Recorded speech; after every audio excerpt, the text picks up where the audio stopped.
Many believers have taken communion their entire lives. They have held the bread with reverence. They have lifted the cup with humility. They have bowed their heads in quiet reflection. Yet there is a powerful truth about communion that many have never truly seen. Communion is not a religious tradition. It is not a ritual placed in a church service. It is not a symbolic reminder of something that once happened. Communion is the covenant of God in action. It is the believer stepping into the finished work of Christ. It is the moment when faith touches what Jesus already accomplished. Many people approach the Lord's table quietly and respectfully, but they do not approach it with revelation.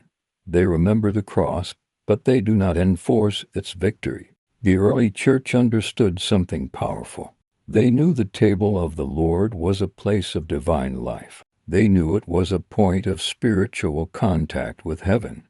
They knew the bread and the cup carried covenant power. When the Apostle Paul wrote to the church in Corinth, he revealed a mystery. He said that many believers were weak and sickly, and some even died early, not because God judged them, but because they did not discern the Lord's body. To discern means to recognize, it means to understand, it means to see the covenant truth behind the bread and the cup. The bread represents the body of Jesus, the body that was bruised for humanity, the body that was broken for redemption, the body that carried sickness and pain to the cross. The prophet Isaiah declared a powerful truth. He said that by the stripes of Jesus we are healed. This is not a poetic statement. This is a covenant declaration. When Jesus was beaten before the crucifixion, it was not random suffering, it was part of redemption. Every stripe carried the burden of sickness. Every wound carried the weight of human pain. The whipping post was the place where sickness was carried away. The cross was the place where sin was removed. When you hold the bread of communion, you are holding the sign of that sacrifice. You are holding the evidence of physical redemption. You are holding the reminder that Christ's body was given for you. Communion moves faith from hope into reality. Hope says healing might come someday. Faith says healing was already purchased. When a believer understands this truth, something changes. Communion becomes more than remembrance. It becomes participation in the finished work of Christ. The cup carries another powerful truth. The cup represents the blood of Jesus, the blood that established the new covenant, the blood that removed sin forever. Sin once separated humanity from God. Guilt once filled the human heart. Fear once stood between people and the Father. But the blood of Christ changed everything. The book of Hebrews declares that Jesus entered the holy place with his own blood, and he obtained eternal redemption. Eternal redemption means the work is finished. It means the price is paid. It means the victory is settled forever. When a believer drinks the cup, they are not begging for forgiveness. They are acknowledging forgiveness that already exists. They are declaring that the blood has removed every accusation. They are declaring that righteousness has been given through Christ. Righteousness is not earned by effort. Righteousness is received by faith. It is the gift that comes through the sacrifice of Jesus. Communion reminds the believer that nothing stands between them and the Father. The blood has opened the way. The blood has silenced the accuser. The blood has established peace with God. But many believers approach the table without understanding this truth. They see the bread as ordinary.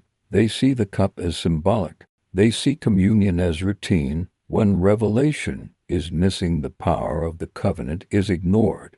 The enemy takes advantage of ignorance. He thrives where truth is not understood.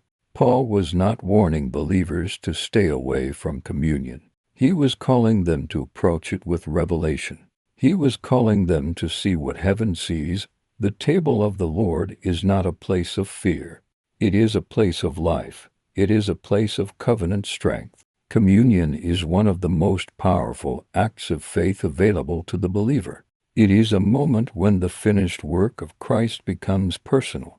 It is a moment when the believer aligns their faith with heaven's verdict.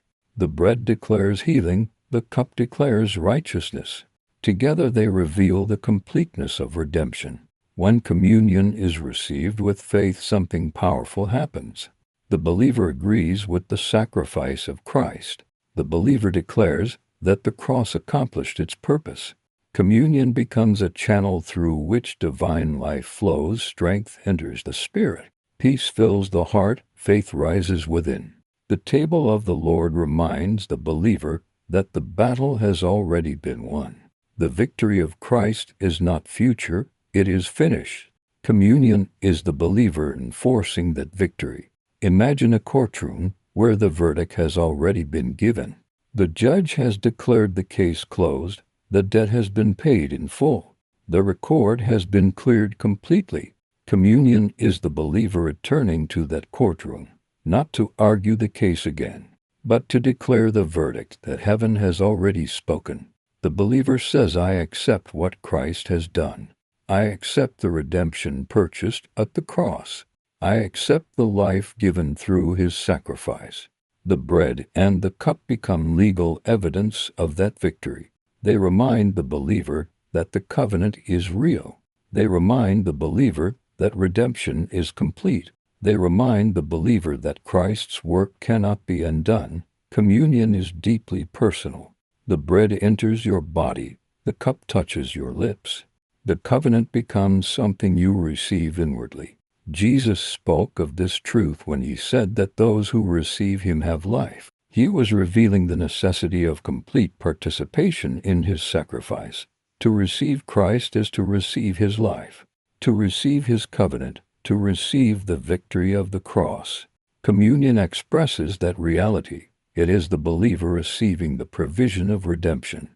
But communion is not taken to persuade God to act. God has already acted through Christ. Communion is taken to align the believer with that finished work. It is the moment when faith agrees with what heaven has already done. It reminds the believer that healing has already been provided. It reminds the believer that righteousness has already been given. Faith rises when the covenant is understood.